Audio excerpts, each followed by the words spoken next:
Wadaku, emotional damage. Sasa siamsikia aje Eliud Kiplagat ameamua kustep aside. Wadaku, kuna tofauti ya kustep aside na kuresign. Hizo ni vitu ngapi? Vitu mbili tofauti. So Eliud Kiplagat step aside kwanza, wafanye investigation ya kifo chake Albert Ojwang, wapate ukweli uko wapi. Sasa na istoshe bado yeye ameachia mdogo wake yani yeye amekuwa mdogo tena ameachia mdogo wake kazi Sasa hata hiyo sio shida. Shida yangu ni wale watu wenye walishikwa wamekaza mkundu, hawataki kusema the sender. Hawataki kusema the sender. Hao ndio wale watu walisema for better for worse, for whatever. Hao ndio wamekula kiapo.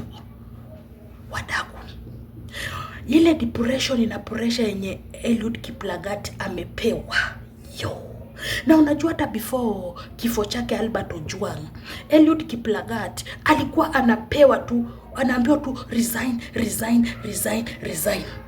Sasa ameamua tu kustep aside. Aja resign bado. Ameamua kustep aside. Kwanza wafanye investigation, kama itakuwa sawa atarudi kazi.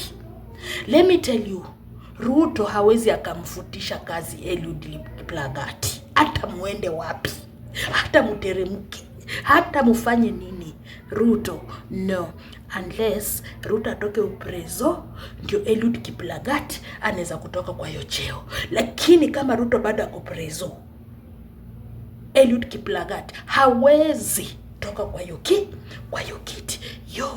Mambo imechemka nani. Ile damu ya Albert Ojwang sijui ilikuwa damu yani nakwambia mambo ni hatari. Sasa ameandika letter. Anyway, ni udaku, tunapeperusha udaku nikiwa huku Gulf, Saudi Arabia. Msikize hiyo video.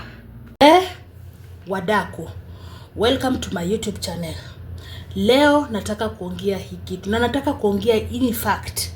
Najua tutaelewana na wengine, najua wengine watanikashifu. Sasa wewe kile kitu kitakuuma kwa roho, toa tu maoni yako hapo kwa comment section. Wewe toa tu maoni yako.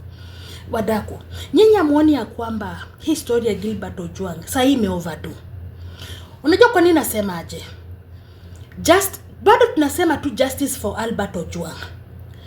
Albert Ojwang hatutamfufua, jambo la kwanza.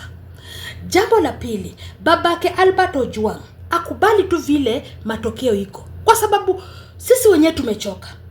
Leo koti nasema hii, kesho koti inasema hii, mpaka saa hii Maraga ameshaingililia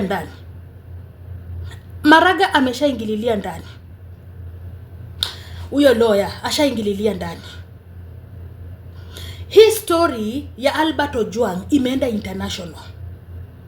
Na sasa kweli tumekubali, tumepigania haki yetu, tumepewa mpaka evidence, lakini wapi?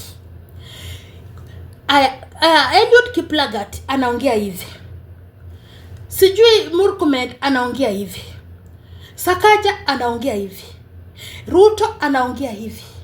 Raila anaongea. Yani hii story ya Albert Ojwang kila mtu anaongea. Leo akiamka na statement nyingine, kesho akiamka na statement nyingine. Washukiwa wakishikwa wanaogopa kusema mwenye aliwatuma. Sasa pia sisi tuko hapo hatujui mwenye alitumana ni nani, kwa sababu wale washukiwa walishikwa wameogopa kusema mwenye aliwatuma. Hata hiyo sio shida. Unaona, shida yangu ni yule jamaa mali yako pale anaumia. Justice for Albert Ojwang nje, justice for Albert Ojwang kwa mochari. Yule jamaa anaumia. First of all, kuongeza kwa kipigo yuko kwa fridge. Remember, hiyo ni baridi. Huyo mtoto mwenyewe anasikia baridi. Maybe kule ndani hawajamweka nguo ya baridi, hawajamvalisha sweater, hawajamvalisha socks. Nyinyi muone mtoto mwenyewe anaumia. Aya. Kitu naweza kusema ndio hii. Since serikali imekataa kusema nani the sender, nani mwenye alituma au watu wakaenda kumuua, kwa sababu sisi hata tunagezi tu mtu maybe sio yeye. Eliud Kiplang, Albert Ojwang atolewe mochari, apelekwe kwa Eliud Lagat, alale huko. Huyo Albert Ojwang apelekwe pale State House. Kila mtu, members of parliament, MCA, whatever, wa polisi wote waende wakakiss ile mwili ya Albert Ojwang.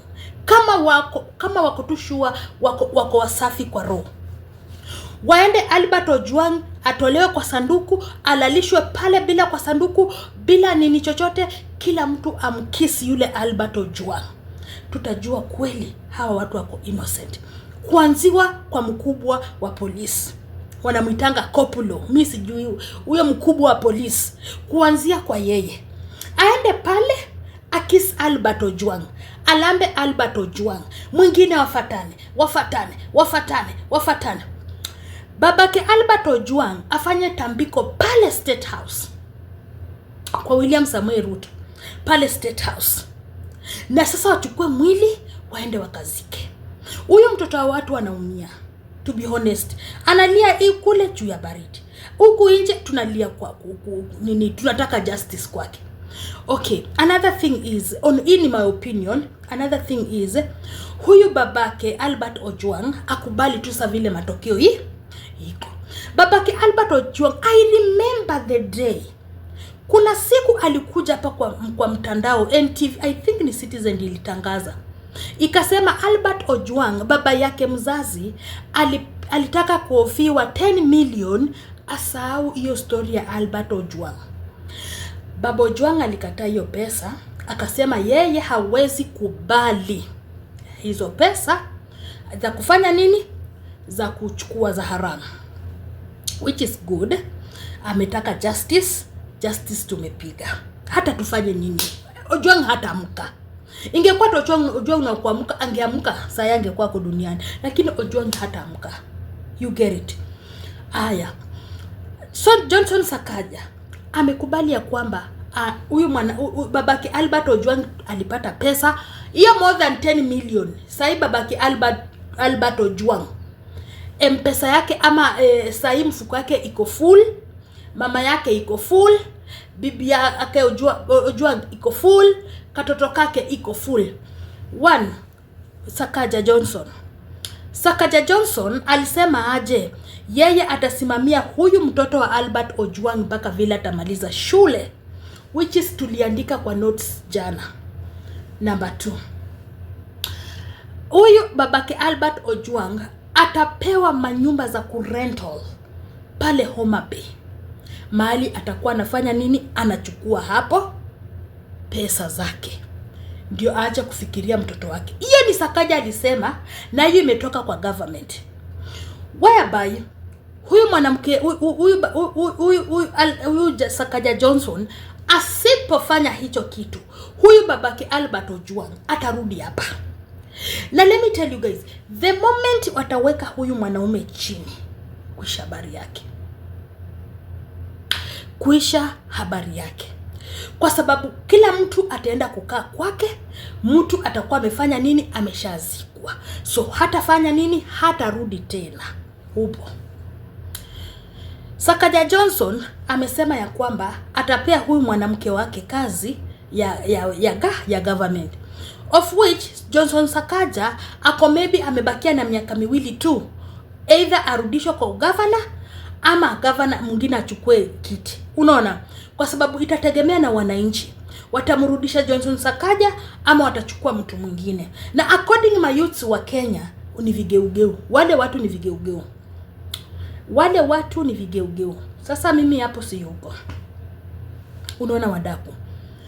Sai tumeona watu wengi wamejitokeza, mpaka Maraga, mpaka nini, leo wako kotini, kesho wako wapi, yani statement, yani mtu, yani washukiwa wameshikwa, na hawa washukiwa hawasemi ni nani aliwatuma. Yani unajua kitu funny na history ya Albert Ojwang, washukiwa hawasemi mtumwi. No.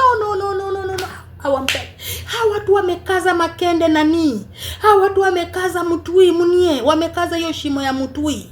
Wamekaza kukaza ya ajabu. Hauwezi kujua ya kwamba kweli hawa watu, yani hata wakifanywa nini, heri kweli hao ndio nimejua ni wale watu wanasemanga for better for worse, for deaths ndio. Heri wakufe. Huyu jamaa mwenye alishikwa anajiita Mukhwana. Huyu Mukhwana ni Mluya. Huyu Mukhwana angeshikwa tu vizuri na wekwe korokoroni. Pia yeye afinywe hiyo makende, afinywe hiyo. Unajua unafinya makende na unafinya na hiyo mboro zote pamoja, ni unafinya matiti na pliers. Angeropokwa epo. Lakini sasa nyinyi mnampeleka kotini, mhoji. Huyo mtu anatakana afinywe makende nani.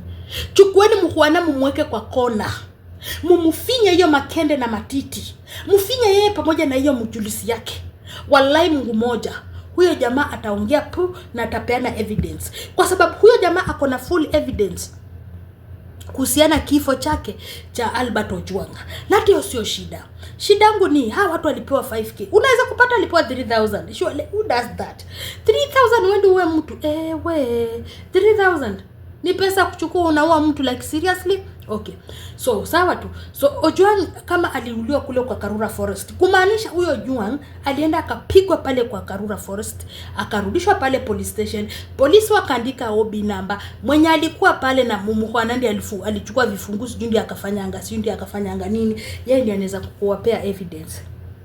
Wakati CCTV camera ilitoka footage ya Mbagathi, Sakaja was shocked. Because in hospitali ni ya Sakaja was shocked. Was like, oh my God. Aje sasa. Safaricom iliruka. Nini sasa Mbagathi pia imejitoa. Sasa mahali kizungumkuti iko, kitumbo inaingia kwa mchanga, ni hapa kwa Lagat Kiplagat Eliud Kiplagat. Sasa hapo tu ndio kizungumkuti iko. Kwa sababu Eliud Kiplagat anasema yeye hakuua. Yeye hakutuma watu. Na huyu mwenzake pia wanakataa. So kumaanisha huyo Ojwang, yani historia Ojwang imekuwa complicated wadako. Yani hakuna story imekuwa complicated kama ya Albert Ojwang. Let me tell you guys, niko 100% sure. Hii ni 100% sure. Na hii mark my words. Unaona saa hii story ya Albert Ojwang ikiendelea hivi, I'm telling you and the fact. Na sina lawyer. Government ama kwa serikali kuta make sure amekufa mtu mkubwa, yule mtu mkubwa shujaa amekuwa mkufi. Tumeongelelea story ya Albert Ojwang imekunywa maji. Unajua Kenya kila kitu na trending. Nyinyi kama mtaki kunini, wakati blood whatever ya SBBC ilitokea, nani alikuwa mkufi? Alfred Were. Nini anajiita nani? Were vile amekuwa mkufi akashutiwa, stories za Were zilikuwa zinaongelelewa. Wakati Were alizikwa, stories zake zikakunywa maji, za BBC zikakunywa maji. Hello. Amwoni hii mambo iko complicated because the moment watu wanaongelelea leo kotini, kesho kotini, kesho kotini. Juu story mtu anaenda anaongea. Unajua mshajua mtu muongo anaongeanga alafu story yake inakuja ina change.